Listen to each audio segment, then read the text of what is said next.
The disability awareness breakfast. Yeah, what was that? At the Delta. Listen, see all those kids? That's the future of our province. That's the future of the province, but they're going to go in there and listen to you people that refuse to take your Ritland. You think you're showing the fine example? I think under Brian Gallant's leadership, we're showing a tremendous example. And actually, Charles, just last week, there was a classroom from Miramichi from the high school that I graduated from. And the teacher actually came out outside with the students, and I came out to see them. And she complimented me on how civil and the discussion was compared to past visits in the legislature.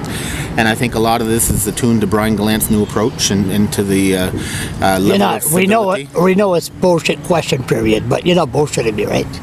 Pardon me? I said we know it's bullshit question period, but you're not bullshitting me what you're saying. Are you trying to tell me they're civilized in there now? Question period? I'm not saying everybody's civilized. I'm saying that Brian Gallant's civilized and his team is civilized, and we're in there asking constructive questions.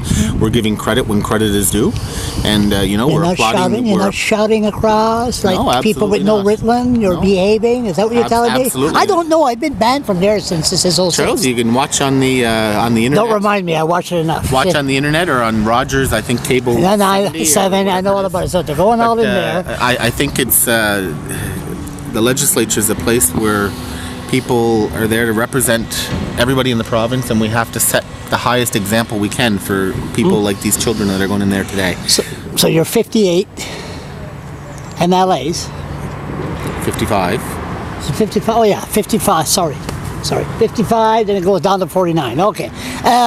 And down in Ottawa, there's how many? 316? 308, I think. And 8, something like that. So double, triple. Must be a lot of racket there. Question period. Well, I think there is, and I think that sometimes people get passionate about what they're speaking about, and sometimes people get carried away.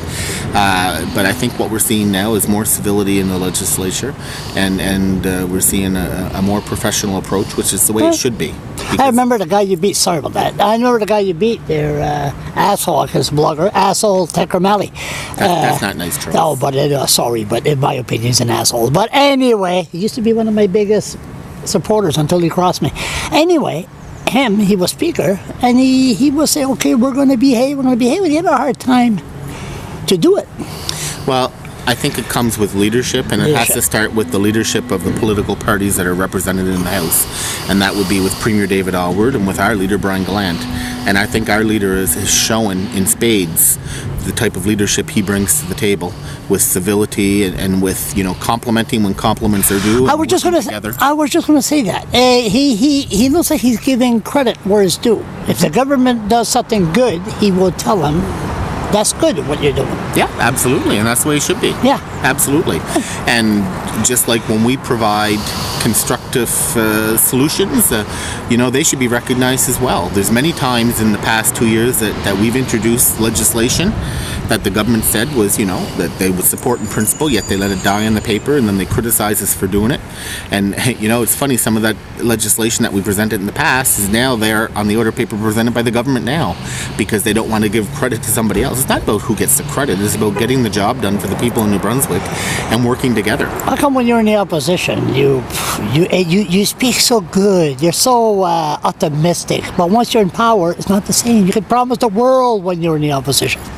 Well, I think that goes to another one of our leaders' philosophies, is that you only make promises that you can keep. And we've seen the current government make all kinds of promises to all kinds of groups all around the province to get elected, and now they're not fulfilling those commitments, and that's wrong, Charles. And you shouldn't... One of the things I did in 2006 when I first ran, and I went door to door, and people would say, well, will you promise me this road, or will you I'd say, look, I can't promise that. All I can promise is that I will work hard for you.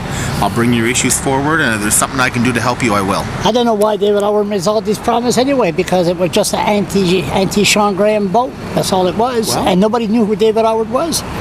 Well, there's something to be said for that, Charles. So he probably could have got elected by saying one thing: I won't sell any power. Yeah.